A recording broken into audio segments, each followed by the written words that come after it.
job. How come she's crying? She's okay. No.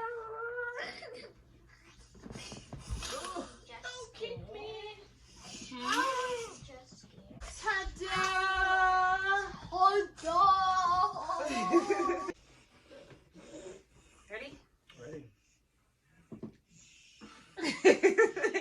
Welcome back to another video. So today we're going to basically just kind of recap the trach story and what that was like, getting her trach, going more in depth into the question of what is that thing in her neck? This thing. It's called a tracheostomy, and a tracheostomy is defined by the Cancer Society as an opening in the front of the neck that's made during an emergency procedure or a planned surgery. It makes an airway for people who are not breathing on their own, cannot breathe well, or have a blockage that is affecting their breathing. So she was born 5 pounds 6 ounces at our local hospital. So little itty bitty baby, and they sent us a little since then. A little bit more, and they sent us home. They you know, nobody knew anything was wrong, but when we got home, she was having trouble eating. She was not gaining weight. The picnic with a ball, and it makes sense, you know, now, because she wasn't breathing, and when she tried to eat, she wasn't getting anything out of what she was trying to eat because she wasn't able to breathe. So sucking was just not working properly for her to get her food and stuff. So you know, it makes sense that she was always crying. You ever go to night when you come home from work? Working late nights then. Jesus! What is that, like 2 o'clock in the morning or something? Probably 3. 2 or 3 a.m. and he came home and I was out in the dark with the baby in the stroller, pushing her around the room because it was the only way I could get quiet time. And I remember I look at you and I say, you have 10 minutes to go inside, bed, I'm gonna give her to you, and I don't want to hear from this child. Yeah, it was rough. So anyway, jumping forward from that diagnosis right there with Marshall-Smith syndrome, they made an appointment for us to go to Children's Hospital, and we went, and the geneticist, I remember thinking must be so knowledgeable in everything. In the middle of examining her and like taking notes and stuff, he said, does she always sound like this when she breathes? And I said, mostly when you lay her on her back, yes.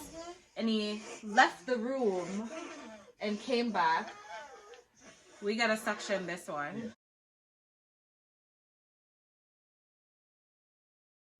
Yeah, so then he left the room, he came back, and then he said he's gonna have us go upstairs to the ENT department, the ear, nose, and throat department. And when they sent us up there, Dr. Martin, he was like he sent a scope in her nostril. He said because he wanted to see that there is a connection, that it does open in the back, you know, inside her mouth area. And he said, well, it opens, but it's really tiny. And then they all together that day wrapped up, and they said, we'll see you, what, like 4 weeks? That's what they said. And then we drive home, what, 3.5 hours to drive home. We pull up to the driveway, and they call right as we were at the driveway, and they said, you guys need to come back right now. And we were like, I said to Carlin, you better tell them how far we're coming from. And then they said, well, you need to be back tomorrow morning right away. They didn't tell us anything on the phone. They just said that we need to come back. And we'll go back, and they put on a pulse ox on her to check her oxygen levels. They did a couple other things in there as they were checking her in. And then they said that we will go up on the 11th floor, and she'd just be monitored, and then as soon as an OR becomes available, they'll do a bronchoscopy and basically just look at her whole airway. They finally had an OR available, and so they took her down, and then when they came back with her, they moved us down to the ICU because she was intubated. And when we asked what happened, they said, well, her airway is so tiny and so floppy. At the time she was diagnosed with subglottic stenosis, which means a narrowing of the airway. That with the scope that they used, it just kind of roughed it up, and so it was all swollen. So they had to intubate her, and they started telling us about a trach. She's gonna get a trach. I think you remembered more about the conversations that happened there than I do, because I really feel like I checked out. So anyway, this little girl, being who she is, that night on Nurse Kimberly's watch, we were sleeping on the couch thing that they have in there, and she's all intubated, sedated and everything. And the nurse came in because, you know, she was shuffling around, and she's like, something wrong.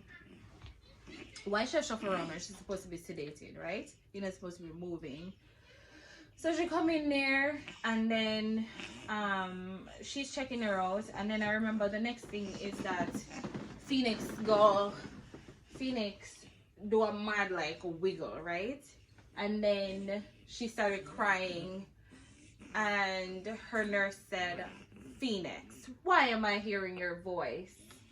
And so she says that, and the whole room is flooded. I am waking up Carlin, because we're exhausted. Waking up Carlin for us to step to the, you know, step out a little bit. So apparently she was really hard for them to intubate to begin with, because of just how her airway is set up. So with her extubating herself, she was not breathing. And remember, her airway is all swollen, so she was not breathing properly. And so I remember them, like, the room was flooded with people. Yeah, I remember them. There's 12 people. Yeah. I remember them asking, Mom, what do you usually do to help her breathe when she's not? And I said, I put her on her belly. And I remember them flipping her over like this. And they said, it's not working. And it's kind of a blur until, you remember that doctor?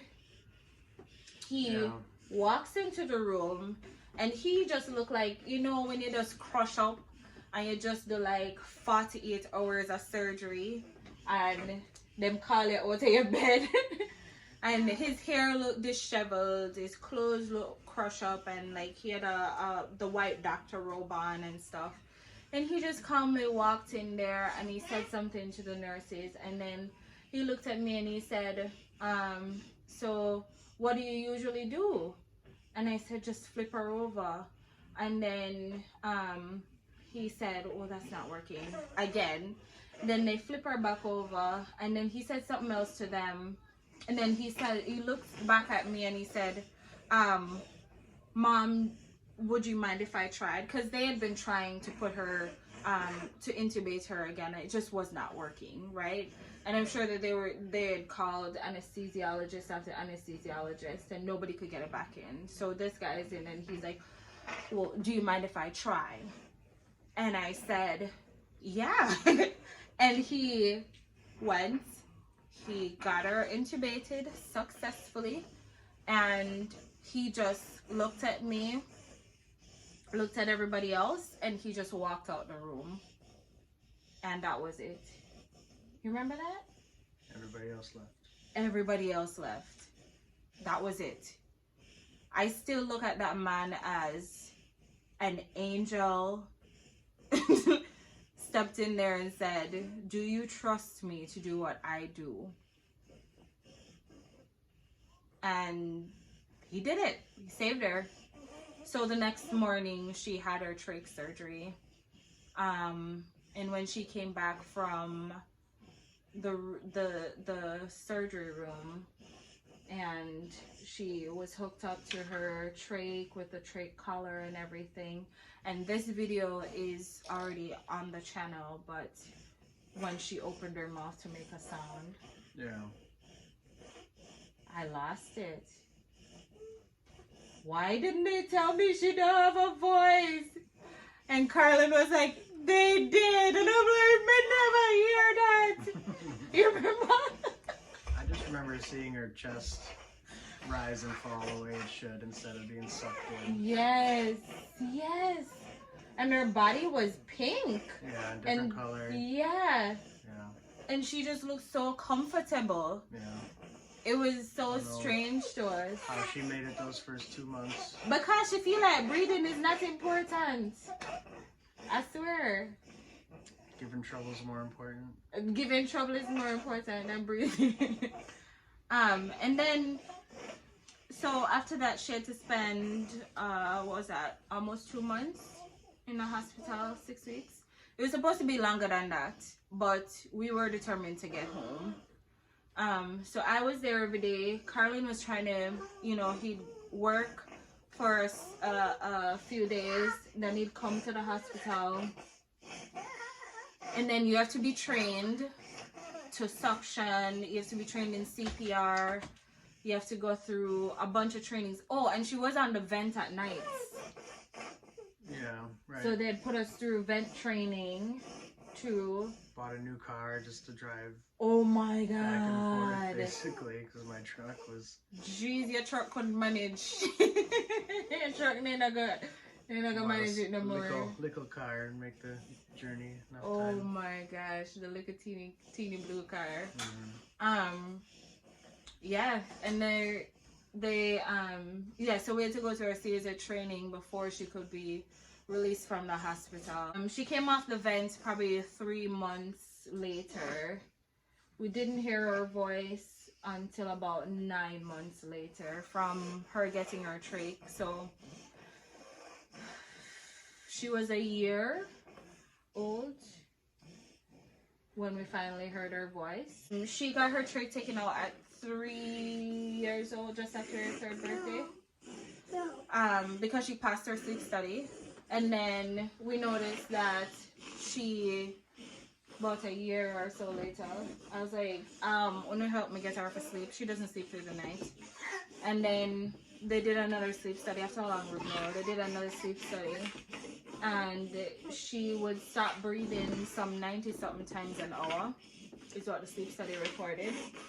So now she has it back in. It's almost November, so it'll be, this time she had gotten it put back in over Thanksgiving, which is also close to, like, what was that, 2 days before my birthday?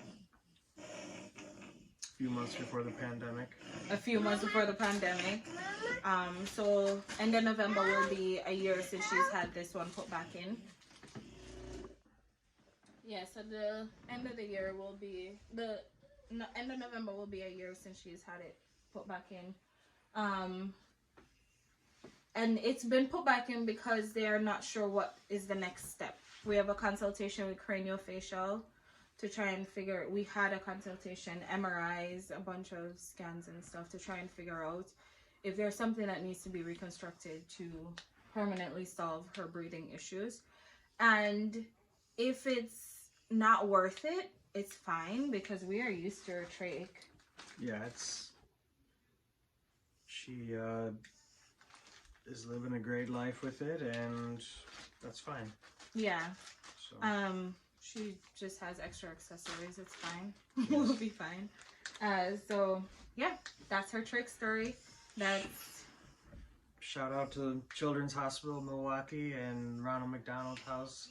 Spent a lot of time there. Phoenix, you want to add something? anything you need to add? Just say goodbye. Say thanks for watching. Say thank you. Bye. Bye. Oh, yeah, call for come. You want them come? Alright, come. Come. She call you. Come.